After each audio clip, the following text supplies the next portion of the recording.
তোমরা যারা গল্প শুনতে ভালোবাসো তাদের জন্য রইল বং এভরিথিংয়ের আজকের বিশেষ গল্প, নিহার রঞ্জন গুপ্ত রচিত প্ল্যানচেট। বাইরে তখন ঝিরঝির করে বৃষ্টি পড়ছিল। ঘরের জানলাটা খুলতেই এক ঝলক ঠান্ডা ভেজা বাতাস ঢুকল অন্ধকার ঘরের মধ্যে। ঘণ্টা দুই ধরে একটানা লোডশেডিং। আমাদের বড় রাস্তাটা অন্ধকার, জোর আলো নেই।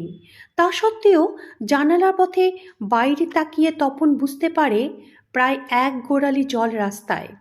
তারই মধ্যে শুনতে পেল কেউ যেন ছপ ছপ শব্দ করে হেঁটে আসছে। একটু আগে এই ঘরে তপন, সুরেশ, প্রসূন তিন বন্ধু মিলে প্ল্যানচেটে বসেছিল। কিন্তু আজকের প্ল্যানচেটে কেউ আসেনি, কোনো প্রেতাত্মার আবির্ভাব ঘটেনি। প্রসূনের মতো মিডিয়াম থাকা সত্ত্বেও অবশেষে এক সময়ে হতাশ হয়ে তিন বন্ধু উঠে পড়েছিল। তপন বললে, আজকের সিটিংটাই বৃথা গেল বল। তাছাড়া আজ রাতে বৃষ্টি ধরবে বলে কিন্তু মনে হচ্ছে না রে প্রসূন। সুরেশ বললে, একটা ক্যান্ডেল জ্বালা আগে। অন্ধকারে থাকতে থাকতে আমার চোখ তো অন্ধ হয়ে গেল রে। এই প্রসূন, শুনছিস না? খোঁজ না ভাই ক্যান্ডেল একটা জ্বালা। প্রসূন একটা আধ পোড়া ক্যান্ডেল খুঁজে পেয়ে সেটা জ্বালালো। অন্ধকারে আলো নয়, মনে হলো যেন একটা আলোর ইশারা মাত্র। তবুও চোখ অন্ধকার করা অন্ধকার নয়, সামান্য হলেও তো আলো। হঠাৎ ওই সময় তপন বললে, হ্যাঁ রে, কে যেন দরজায় ধাক্কা মারছে, শুনতে পাচ্ছিস প্রসূন? প্রসূন বললে, কই? তপন বললে, ওই তো, শোন না। খানিকক্ষণ বাদে সত্যি দরজার গায়ে মৃদু করাঘাত শোনা গেল। তিনজনেই শুনতে পায় সে করাঘাতের শব্দ। তপন বললে, ওরে প্রসূন, দেখ তোর দাদা এসছে বুঝি। প্রসূন বললে, ধুর, দাদা আজ বলেই গেছে বারাসাতে থাকবে। তাহলে তোর বাবা। আরে না না, মা বাবা কাল তো বেনারসে গেছে, ফিরতে ফিরতে সেই 7 দিন। তপন বললে, হ্যাঁ রে, তারে কে এলো বলতো? দেখ তো দরজাটা খুলে। প্রসূন বললে, ধুর, এই বৃষ্টিতে কেউ আসেনি, ওটা হাওয়ার শব্দ। কিন্তু খানিকক্ষণ বাদেই শোনা গেল আবার মৃদু করাঘাত। তপন বললে, আরে বিকাশ আসেনি তো? প্রসূন বললে, হ্যাঁ হ্যাঁ, বিকাশের তো মাথা খারাপ। সেই সন্ধ্যা থেকে বৃষ্টি হচ্ছে এই দুর্যোগে। আমাদের এই গল্পগুলো যদি শুনতে ভালো লাগে, লাইক আর সাবস্ক্রাইব করতে ভুলবেন না কিন্তু। আসবে কি না বেলগাছিয়া থেকে বালিগঞ্জে।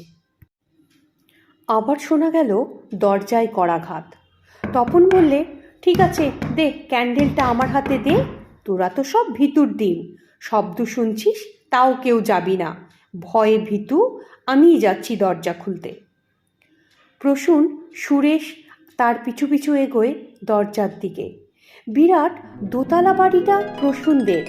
বর্তমানে বাড়িতে প্রসূন বলতে গেলে একা। মা বাবা বেনারস গেছেন, দাদা গেছে তার শ্বশুর বাড়ি। থাকার মধ্যে এক বৃদ্ধ চাকর, তারও তো দুপুর থেকে জ্বর এসেছে, সে তো শুয়েই আছে। আর মনে হয় রান্নাঘরে রাঁধছে রাঁধুনি, রাধার মা।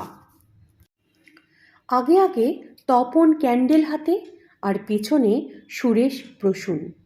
সিঁড়ি দিয়ে নিচে নেমে সদর দরজাটা খুলতে যাবে, হঠাৎ পাশ থেকে যেন শোনা গেল একটা গলা। আরে, দরজাটা তো ভেজানোই ছিল, বুঝতে পারিনি রে, তখন থেকে ধাক্কা দিচ্ছিলাম। প্রসূন বলল, কে? উত্তর এলো, আরে আমি। প্রসূন বলল, কে ভাই, বিকাশ? তপন তখন সবিস্ময়ে লক্ষ্য করল দরজাটা ভেতর থেকে বন্ধ। ভেতর থেকে খিল তোলা, ভারী মজবুত খিল। নরম মৃদু মোমবাতির আলোয় এতক্ষণে সুরেশ দেখতে পেল তার ঠিক পাশেই দাঁড়িয়ে ওদেরই বন্ধু বিকাশ। পরনে একটা লংস আর হাওয়াই শার্ট। শার্টটা ভিজে সপ করছে, আর বিকাশের কপালে একটা দীর্ঘ ক্ষতচিহ্ন। ক্ষতচিহ্নটা কপাল থেকে ডান দিকে ভ্রু পর্যন্ত নেমেছে। প্রসূন বললে, কি হয়েছে রে বিকাশ? বিকাশ বললে, আর বলিস কেন, একটা অ্যাক্সিডেন্ট। সবাই মিলে বলে উঠল, চল চল ঘরে চল। বিকাশকে নিয়ে ওরা দোতলায় সেই ঘরে এলো। তপন বললে, ইস, এ যে অনেকটা কেটে গেছে রে বিকাশ। বিকাশ বললে, আরে ব্যস্ত হোস না, আমার না ব্যথা নেই।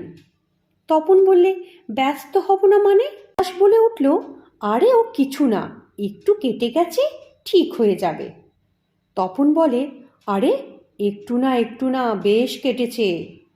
বিকাশ বলে, প্রথমটায় যখন ধাক্কা লাগলো বুঝলি, মাথাটা না ঝনঝন করে উঠেছিল, অন্ধকার হয়ে গিয়েছিল চোখের সামনে।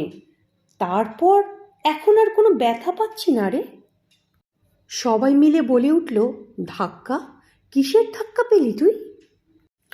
বিকাশ বললে, কি জানি, যে বাসটায় আসছিলাম বেলগাছিয়া থেকে, হঠাৎ ব্রিজের ওপর বাসটা যেন রেলিংয়ে ধাক্কা খেলো বুঝলি।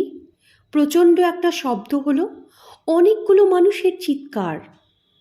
হ্যাঁ রে তপন, সুরেশ, প্রসূন, তোরা কি দেখছিস বলতো আমার মুখের দিকে চেয়ে? সবাই বললে, আরে কিচ্ছু না, দাঁড়া, আগে তোর ড্রেসিংটা করাই, ব্যান্ডেজ বেঁধে দিই। বিকাশ বললে, ধুর পাগল, এখন আবার ব্যান্ডেজ দরকার নেই। তপন বললে, সত্যি তোর যন্ত্রণা হচ্ছে না? সে বললে, না, একটুও না। বিকাশ বলে, আরে না রে ভাই, সত্যিই হচ্ছে না। শোন, আমি হয়তো আসতামই না, কিন্তু পরশু যে অঙ্ক পরীক্ষা, তোদের কি মনে আছে? সাজেশন দিতে এত দূর আসলাম জল ঠেলে ঠেলে। প্রসূন বলে, সাজেশন?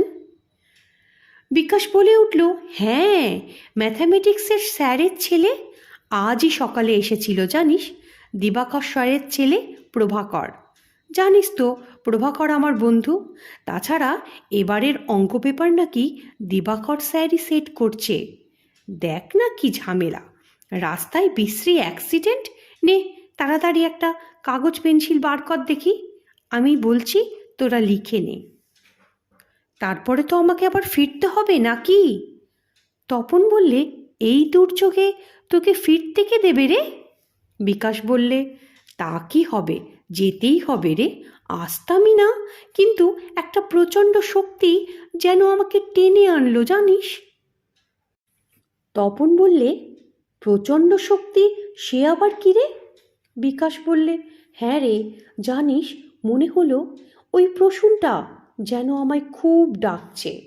নে যা, তোরা কাগজ পেন্সিল আন, আর দেরি করিস না। প্রসূন তপন চেয়ে আছে বিকাশের মুখের দিকে। এখন তার মনে পড়েছে, সবটা মনে পড়েছে। প্ল্যানচেটে বসবার কিছুক্ষণ পরই যখন সে তার মৃত বড় দিদিকে স্মরণ করছিল, দিদির মুখের পাশে আবছা একটা মুখ ভেসে উঠছিল বারবার। সে মুখটা তার চেনা, অথচ ঠিক যেন কিছুতেই চিনতে পারছিল না সে। এখন মনে পড়েছে, মুখটা তো ছিল বিকাশের। সে নিজের মনে মনে আওড়ালো, হ্যাঁ ঠিকই তো, ওটা তো বিকাশেরই মুখ ছিল। ঠিক সেই সময়ে আতপোড়া মোমবাতিটা শেষ প্রান্তে এসে টিপ টিপ করতে করতে হঠাৎ দপ করে নিভে গেল। ঘর আবার অন্ধকার, নিশ্ছিদ্র অন্ধকার। প্রসূন বলে, যাহ, মোমবাতিটা তো নিভে গেল রে, এখন কি হবে? হঠাৎ বিকাশের গলা শোনা গেল, বলে, কি আবার হবে, ভালোই হলো। সবাই বললে, ভালোই হলো মানে? বিকাশ বলল, হ্যাঁ, বড্ড চোখে লাগছিল রে জানিস। আর অন্ধকারের মধ্যে তিন বন্ধুর মনে হয় হঠাৎ যেন ঘরের মধ্যে একটা হিমের মতো ঠান্ডা জমাট বেঁধে উঠেছে। একটু একটু করে ক্রমশ সেটা বাড়ছে। কারো মুখেই তখন কোনো কথা নেই, সবাই যেন পাথর হয়ে গেছে। প্রসূনী এই নিস্তব্ধতা ভেঙে প্রথম কথা বলল, এই বিকাশ, বিকাশ। কিন্তু বিকাশের কোনো সাড়া নেই। আবার ডাকলো, এই বিকাশ। ওই সঙ্গে সুরেশ ও তপনও ডাকলো, কী রে বিকাশ, সাড়া কেন দিচ্ছিস না তুই? অনেক অনেক দূর থেকে একটা ক্ষীণ অস্পষ্ট গলা যেন ভেসে এলো, আমি যাচ্ছি রে। আর পর মুহূর্তেই দপ করে ঘরের আলোটা জ্বলে উঠল। ঘরের মধ্যে ওরা তিন বন্ধু দাঁড়িয়ে, কিন্তু বিকাশ তো নেই। সবাই একসঙ্গে বলে ওঠে, একই, বিকাশ কোথায় গেল? ওরা তাকালো ঘরের দরজার দিকে, দেখলো দরজাটা খোলা, হা হা করছে। প্রসূন হঠাৎ ছুটে গেল রাস্তার দিকে জানলায়, বাইরে তাকালো। আলো জ্বলে উঠেছিল, বৃষ্টি তখনও সমানে ঝরছে, অবিশ্রান্ত। রাস্তায় প্রায় 1 হাঁটু জল। প্রসূন যেন শুনতে পেল সেই জলের মধ্যে দিয়ে কে যেন দূরে চলে যাচ্ছে, ক্রমশ দূরে, আরও দূরে। পরের দিন সংবাদপত্রে বের হয়েছিল এই সংবাদ, বেলগাছিয়া ব্রিজে একটা ভয়াবহ বাস দুর্ঘটনা। গতকাল রাত্রে প্রচণ্ড দুর্যোগের মধ্যে বাসটা রেলিং ভেঙে নিচে পড়েছে। 51 জন যাত্রী, ড্রাইভার সঙ্গে সঙ্গে মারা গেছে। তাদের মধ্যে বিকাশ ছিল একজন। ডেড বডিগুলো রাখা ছিল মর্গে। তিন বন্ধু গিয়েছিল মর্গে, ঠিক যেমনটি তারা গতরাতে বিকাশকে দেখেছিল। ঠিক সে অবস্থায় বিকাশকে তারা দেখল। পরনে একটা লংস, গায়ে একটা হাওয়াই শার্ট, রক্ত জলে কাদায় মাখামাখি, ডান দিকের কপালে একটা দীর্ঘ ক্ষত। তিন বন্ধু পরস্পর মুখ চাওয়াচাই করে। প্রসূনের মনে পড়ল বিকাশ হাসতে হাসতে প্রায়ই বলতো একটা কথা, মরতে একদিন সকলকেই হবে জানি, কিন্তু আমি মরব হুশ করে। একদিন পক্ষীরাজ চড়ে শূন্যে মিলিয়ে যাব। পক্ষীরাজ ডানা মেলে আমাকে আমার সেই স্বপ্নের দেশে নিয়ে যাবে, যেখানে রাশি রাশি কেবল ফুল আর ফুল, লাল, নীল, সাদা, বেগুনি, হলদে, নানা রঙের কেবল ফুল আর ফুল। মর্গ থেকে মৃতদেহটা যখন ছাড়ল, বিকাশের দাদা আর বাবাকে ওরা বললে, আমরা নিয়ে যাই কাকু। বিকাশের বাবা বাধা দিলেন না। অজস্র ফুলে ঢাকা মৃতদেহটা ওরা বিকাশের দাদার সঙ্গে বয়ে নিয়ে গিয়েছিল নিমতলা মহাশ্মশানে। এই ঘটনার পর আজ অবধি প্রসূন আর কখনো প্ল্যানচেটে বসেনি।